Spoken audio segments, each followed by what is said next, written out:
Meus irmãos maçons e não maçons, judeus e não judeus. Então, voltando aqui em Mateus capítulo 24, versículo 15, onde ele vai falar a respeito da grande tribulação, é mais um momento que, eu falei que eu ia voltar aqui para comentar mais detalhadamente esse versículo dele, e aqui estou, né? Para vocês verem como ele usava falsamente o título dos profetas para enganar o povo eleito, né? Porque o povo escolhido, né, era o povo, né, que os profetas profetizavam, que viviam em Jerusalém, mas por causa da ignorância, não sei, ou por algum outro motivo, eles eram ovelhas perdidas. Por quê? Porque eles não levavam sacrifício de animais para perdão dos pecados no templo de Jerusalém. Então o Messias que viesse deveria restaurar isso, fazer com que eles fossem ao templo de Jerusalém e levar sacrifício de animais para perdão dos pecados. Jesus não fazia isso, mas ele usava a autoridade dos profetas, ele fazia tudo ao contrário, né? Ele expulsava os campistas do templo, pedindo que as pessoas comprassem e vendessem no templo de Jerusalém, né? O sacrifício dos pobres ainda, que era o pombinho, né? Para que as pessoas pudessem entrar na aliança dele de Caim, perdão através dos frutos do campo e da auto-humilhação, porque no reino dele é uma competição de quem se humilhava mais. Então, para você agradar a ele, você tinha que ser ainda mais humilhante, né? Mais humilhado do que a mulher cananeia, que teve que lavar os pés dele com o cabelo, beijar os pés dele e lavar com as próprias lágrimas, ou a mulher fariseia que aceitou o título de ser cachorrinha que come a migalha que cai na mesa de Jesus. Então, ou seja, para você fazer parte dessa nova aliança dele, você tinha que ser submisso, né? Tinha que ser aquela pessoa que aceita participar de um reino, de uma doutrina, de quem se humilha mais, de quem que é mais escravo, né?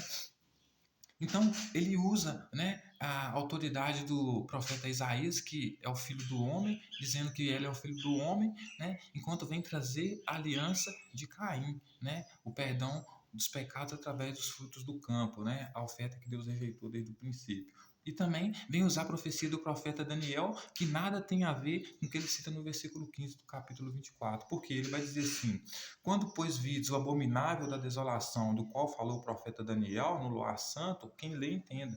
Então, ou seja, ele, né, não poderia ser o abominável que o profeta Daniel falou, por quê? Porque o profeta Daniel profetizou no máximo 70 dias para que o povo de Jerusalém, né, mudasse, voltasse à aliança de Abel, né? Isso o anjo falou com ele, mas se eles não mudassem até essas 70 semanas, o que ia acontecer com eles? Deus iria permitir com que viesse um desolador, né, que viesse destruir o templo naquela época, né? Ou seja, era só 70 semanas, não tinha nada a ver com Jesus que veio muito tempo depois. Mas por que ele usa a profecia do profeta Isaías, né? Porque como ele pretende destruir o templo de Jerusalém, a aliança de Abel, os judeus que agradam a Deus, né? Então ele acha um profeta que cita uma profecia, né, que ele gosta, né? Então, como o profeta fala que se o povo de Jerusalém não se arrepender, virá desolação sobre ela, então ele se, né, compromete a trazer desolação sobre o povo de Jerusalém. Mas só que nesse caso não é porque o povo de Jerusalém não está seguindo a lei, porque o povo de Jerusalém está seguindo a lei, está levando sacrifício de animais para perdão dos pecados. Por isso que tem campistas lá vendendo pombinhos, né? Mas ele quer usar essa profecia para destruir o povo de Jerusalém, justamente porque o povo de Jerusalém cumpre a lei de Abel, né? Então, ou seja, ele inverte a profecia do profeta Daniel, do profeta Daniel, né? Aí eu vou ler o texto aqui para vocês verem como ele não pode ser, né? Como ele não pode ser, né? O abominável da desolação que o profeta Daniel falou. Eu vou ler o texto todo para vocês verem, tá? A profecia, Daniel, capítulo 9, né? A partir do versículo 20, que ele vai falar. Olha só o que ele diz: falava eu ainda e orava, e confessava o meu pecado e o pecado do meu povo Israel. Então ele estava orando e confessando o pecado dele e do povo Israel. Ele vai dizer: e lançava minha súplica perante a face do Senhor, meu Deus, pelo monte santo do meu Deus. Certo? Aí ele vai dizer: falava eu, digo, fala ainda na oração quando o homem Gabriel, falava ainda na oração quando o homem Gabriel, que eu tinha presenciado na minha visão, ao princípio, veio rapidamente voando, me tocou a hora do sacrifício da tarde. Então ele ia oferecer o sacrifício da tarde, coisa que Jesus não fazia, oferecer o sacrifício que Deus pedia, né, mas usava a autoridade dos profetas para enganar o povo. Né? Ele entregou o sacrifício dele e apareceu para ele o anjo, né? Um anjo chamado Gabriel. Aí ele vai dizer, o anjo, né?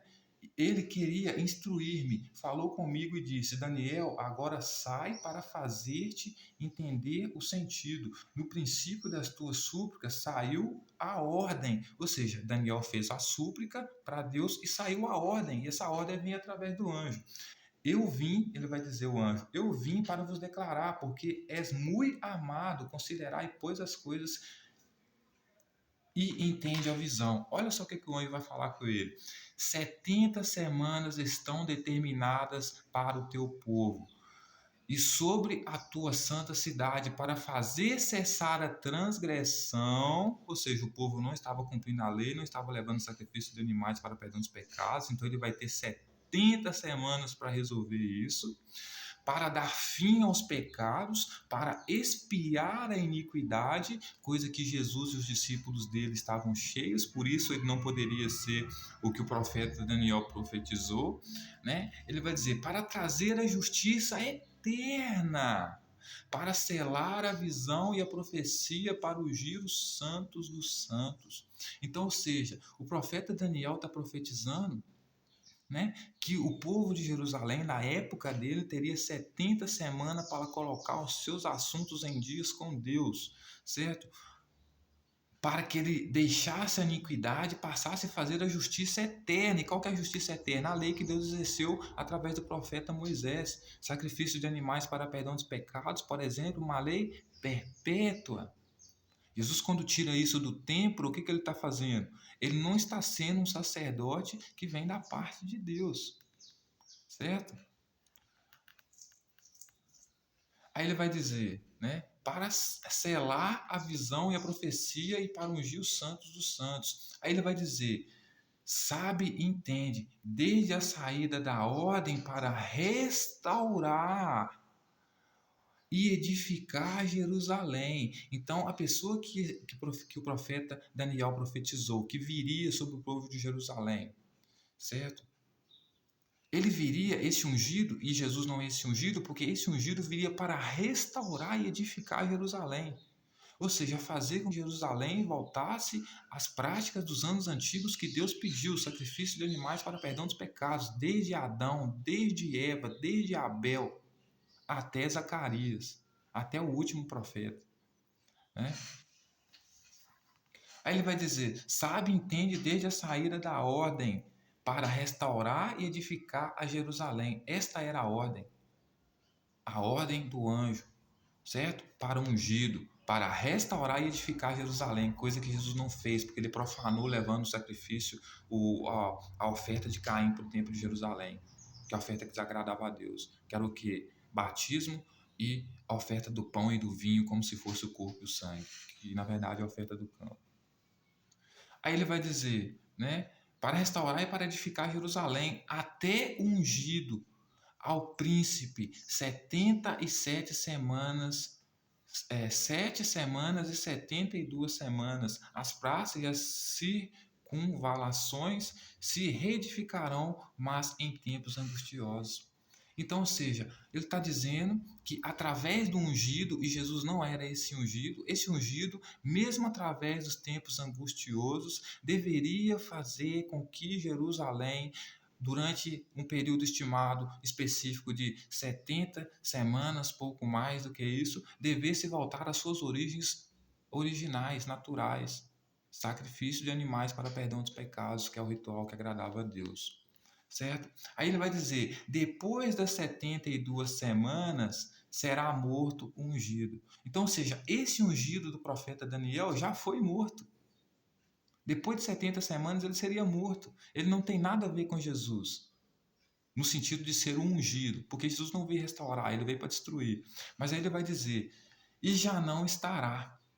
Aí, olha só o que ele vai dizer. E o povo de um príncipe. Quem que era esse príncipe? É uma pessoa da época do profeta Daniel, tá? Mas se aplicando a Jesus, esse príncipe aqui é Jesus, por quê? Porque o pai de Jesus é o verdadeiro rei, o Espírito Santo, também Deus, né?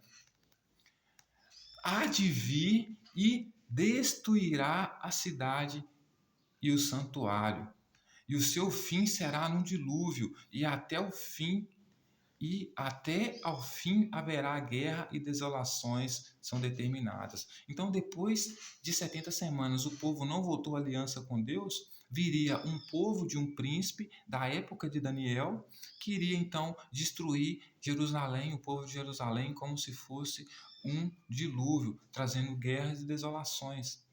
Jesus faz ao contrário, por quê? Porque o profeta Daniel profetizou que essa destruição viria no templo de Jerusalém por causa da desobediência do povo. No caso de Jesus, ele queria trazer essa destruição para o povo de Jerusalém, porque o povo de Jerusalém estava seguindo a lei. Por isso estava sacrificando animais, por isso tinham vendedores de animais no templo, certo? Então, ou seja, ele pega profecias para inverter as profecias, né? Enquanto o povo no profeta Daniel, né, iria ser castigado por não obedecer à lei, Jesus, por outro lado, está castigando o povo por obedecer à lei. Né? Usando profecias do profeta Daniel, que nada tinha a ver com eles, porque era bem antes. Era para os dias de Daniel ainda. E Jesus vem bem depois. Daniel nem sabia da existência de Jesus, certo? Mas Jesus faz igual, por quê? Porque ele causa uma agitação social, e enquanto ele morre, o povo que ele deixou vai ser o povo que vai destruir o templo de Jerusalém, não porque o povo desobedecia a lei de Deus, porque o povo levava sacrifício de animais para perdão dos pecados. Por isso tinha campistas vendendo animais lá. Por isso não queriam deixar que Jesus entrasse no templo, né? Mas ele agita o povo dele para que o povo dele destrua o templo de Jerusalém só porque o povo de Jerusalém não aceitou Jesus como rei, como mestre, e não aceitou a aliança de Caim, a oferta do campo, de frutos do campo, que Jesus queria levar para dentro do templo. Então Jesus usa essa mesma profecia, mas invertendo ela, dizendo que agora o povo dele, né, que é o povo desse príncipe aqui do profeta Daniel, que vai destruir o templo de Jerusalém, certo? E aí, olha só o que o texto vai terminar dizendo. Ele fará firme aliança com muitos por uma semana. Ele, quem? Esse povo do príncipe, fará uma firme aliança.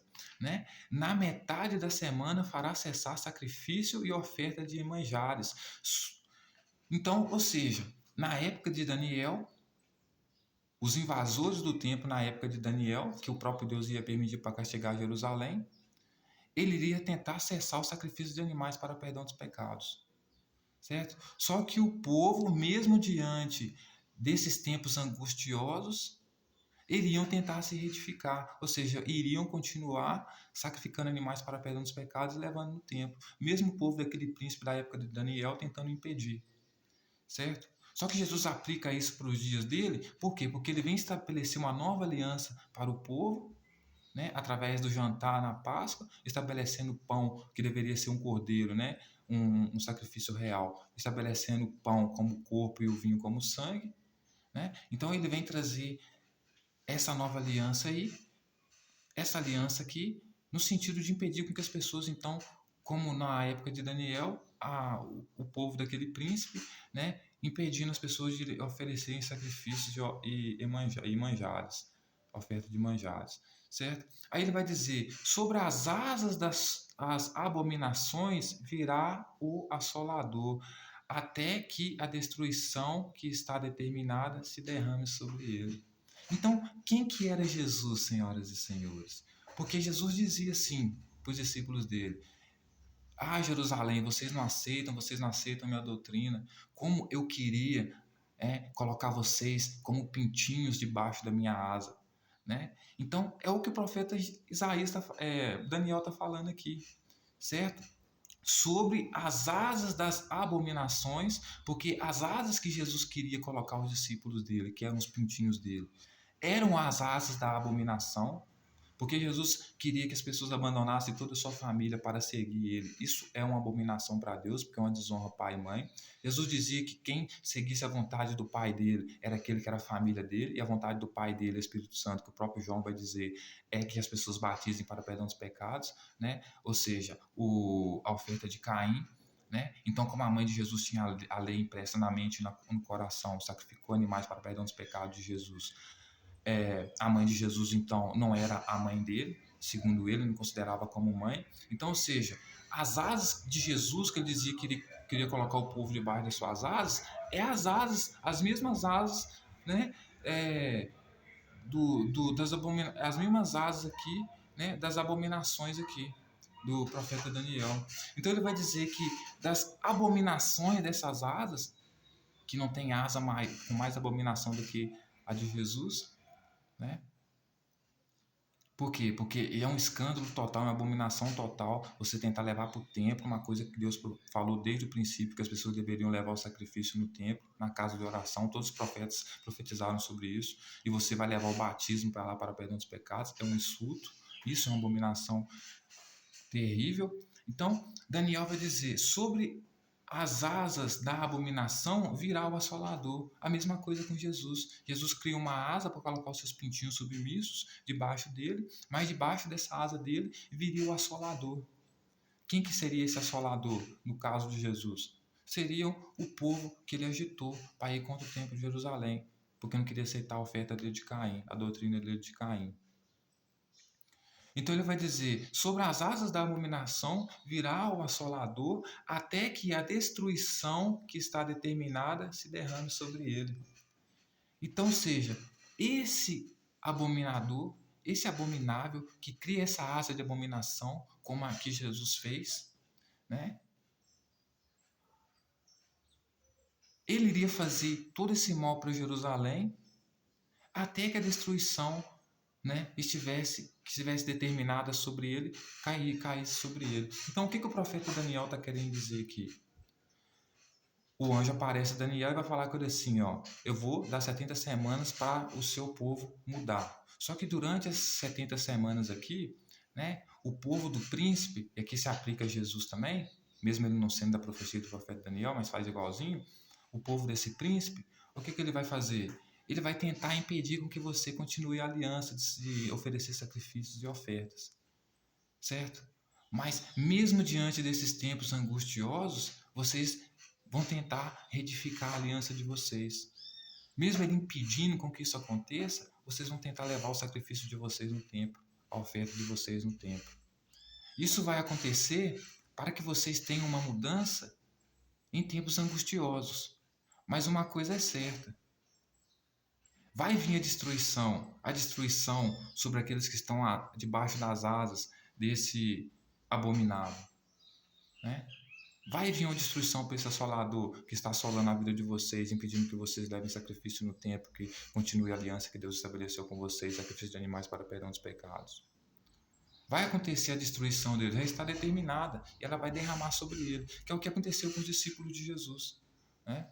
Também com Jesus. Vieram trazer a aliança de Caim, o sacrifício de Caim, e todos foram destruídos por isso. Os que sobraram tiveram que seguir o rito de Abel, porque, como eu já disse para as senhoras e os senhores, quando Deus disse para Adão e Eva no jardim do Éden, qual que foi a queda do homem no jardim do Éden? Foi ter tentado cobrir o seu pecado com as folhas do campo, as folhas de figueira. Por quê? Porque para Deus é o seguinte: se você comer desse fruto, certamente morrerá. O que Deus está querendo dizer com isso? Como eu não posso matar você, eu vou ter que matar o animal. Então, toda vez que o animal morrer, ele vai morrer por causa do seu pecado. Isso para confirmar a minha lei, o rigor da minha lei. Se pecar, certamente morrerá. Um animal, você não morreu, mas o animal morreu no seu lugar, para cobrir, para com a pele dele você cobrir o seu pecado.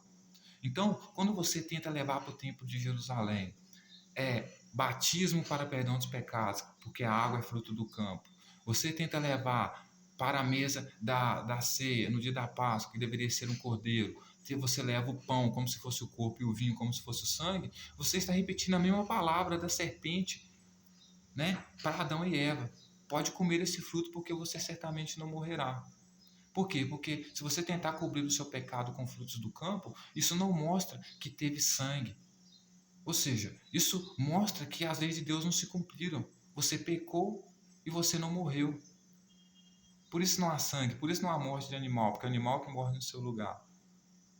Então, quando você oferece a oferta do campo, como Caim fez, como Jesus estava fazendo, você está cuspindo na cara de Yahvé e dizendo assim: a sua lei eu desobedeço, ela não é tão rigorosa assim.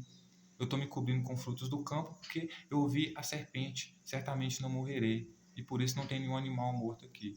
Isso quebra a lei e a hierarquia, senhoras e senhores. É porque é como se fosse um grande cientista, você tivesse num laboratório um grande cientista, ele dissesse para você assim: não acenda um isqueiro aqui dentro porque tem gás aqui dentro, tóxico. Se você acender esse isqueiro, tudo vai para o alto. Aí você vai e acende o isqueiro. e você compromete todo mundo que está naquele ambiente. Então, o sacrifício de animais é para mostrar que se você pecar, o pecado é o salário da morte. Você não morre, mas o animal morre, né? Mas no sacrifício dos frutos do campo, isso não demonstra isso.